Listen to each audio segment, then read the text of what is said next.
Um certo rei da Índia ficou maravilhado com a invenção do jogo de xadrez. E ele perguntou ao sábio que o criou qual seria o pagamento que ele gostaria de receber. O sábio fez um pedido simples e inusitado. Ele disse: Majestade, o jogo de xadrez tem 64 casas. Assim, eu gostaria de receber o meu pagamento em grãos de trigo, da seguinte maneira: na primeira casa, 1 grão de trigo. Na segunda casa, 2 grãos de trigo. Na terceira casa, 4 grãos de trigo. E assim a cada casa, dobrando o número de trigo da casa anterior. Na quarta casa, 8. Na quinta casa, 16. Na sexta casa, 32. Ah, sim. Já entendi. Que seja feita a sua vontade, que você seja pago desta maneira. Qual não foi a surpresa do rei ao saber que ele não seria capaz de honrar a sua palavra? Que todo o trigo que havia no reino não era suficiente para pagar o sábio.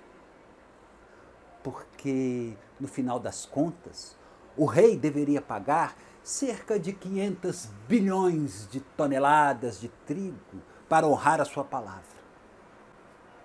O rei percebeu que foi descuidado, que ele se baseou em aparências e não percebeu a artimanha daquele homem.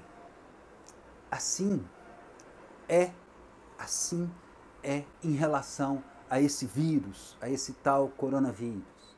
A gente vê alguns números de alguns doentes e pensa que é pouco, mas a forma de progressão desse vírus é geométrica. No final de alguns dias, de um mês, a gente vai ficar assustado com a quantidade de pessoas que serão infectadas. Nesse momento a gente pode escolher de agir de uma forma descuidada, como esse rei agiu, ou de agir de uma forma mais sábia e mais considerando mais profundidade, considerando mais os fatos para tomar as nossas decisões. Na minha opinião, a gente deve se cuidar da melhor maneira possível, porque a gente não está falando de trigo, a gente está falando de vidas.